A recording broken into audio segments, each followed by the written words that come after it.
Existe direito ao silêncio nas medidas protetivas? Fique comigo até o final do vídeo que eu vou responder.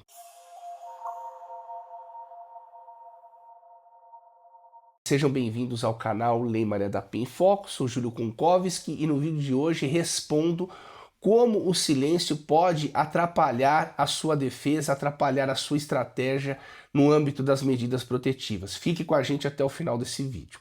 Então, o primeiro ponto, antes da gente responder por que o silêncio pode interferir negativamente na sua estratégia defensiva nas medidas protetivas, é importante a gente diferenciar as medidas protetivas de um processo penal condenatório.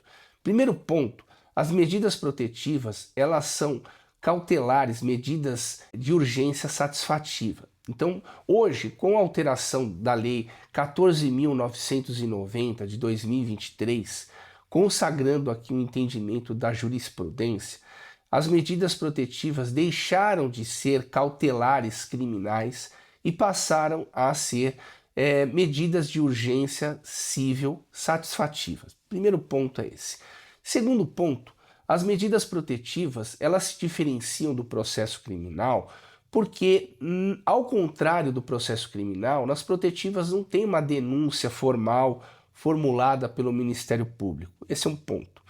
Então não há denúncia. Então também não há a possibilidade do homem intimado nas medidas protetivas ser, ao final desse processo, condenado ou absolvido. Então essas grandes duas diferenciações, elas diferenciam o processo criminal das medidas protetivas. Então, primeiro, porque não há denúncia formalizada, e segundo, porque ao final das protetivas o homem não é inocentado nem recebe uma pena, nem condenado. Perfeito? Então, feita essa breve análise, essa breve distinção entre processo criminal e medidas protetivas, vamos avançar aqui para falar do direito ao silêncio. O direito ao silêncio, ele é um instrumento de proteção, uma garantia de toda pessoa acusada, formalmente acusada.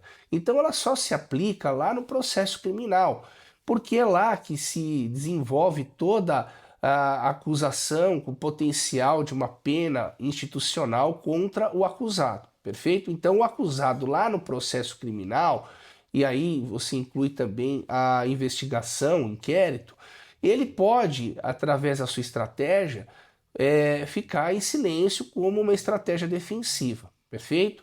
Diferentemente das medidas protetivas. As medidas protetivas, por não serem um processo penal condenatório, e sim medidas de urgência satisfativa, o que significa isso? Que ao final desse processo ele não vai ser condenado. Então, como ele não vai ser condenado, não tem o menor sentido de pensarmos aqui em uma estratégia visando o direito ao silêncio nas medidas protetivas. Não adianta nós usarmos um instituto que é típico, é íncito do processo penal condenatório e transplantarmos para as medidas protetivas de forma acrítica o direito ao silêncio nas protetivas, porque a finalidade aqui é outra. Lá no processo criminal, o silêncio ele tem a sua razão de ser para evitar a resposta a uma questão que pode prejudicar o acusado a ponto dele sofrer uma condenação. E o silêncio lá no processo criminal não pode ser usado em tese contra o condenado, contra o acusado. Então, nesse caso, utilizar aqui o direito ao silêncio às protetivas é algo inútil, estéril, porque não tem nenhum benefício que se extraia do silêncio nas protetivas. Muito pelo contrário. Quando falamos de silêncio nas protetivas, estamos falando que o homem intimado, o requerido, ele não vai apresentar a sua defesa nas protetivas, porque ele está entendendo que ele teria o direito ao silêncio e isso o beneficiaria. E jamais, jamais. Isso é uma ideia transplantada do processo penal condenatório para dentro das protetivas que tem outra funcionalidade, tem outra estrutura, tem outro regime jurídico. Não caia nessa. Você que recebeu medidas protetivas, primeira providência é respeitar a ordem judicial, porque a ordem judicial se cumpre. Agora, é óbvio que quando você recebe a intimação, é sinal que o juiz impôs a você uma série de restrições e você precisa apresentar sua versão Uma porque todo inocente sempre tem algo a dizer. É importante você apresentar sua versão, esclarecer os fatos, apresentar documentos, apresentar suas provas.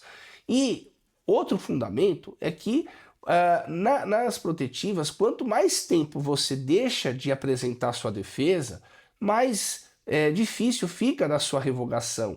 É óbvio que o juiz, percebendo que há uma inércia por parte do requerido, por parte do homem que recebe as protetivas, é óbvio que essas protetivas vão perdurar por mais tempo.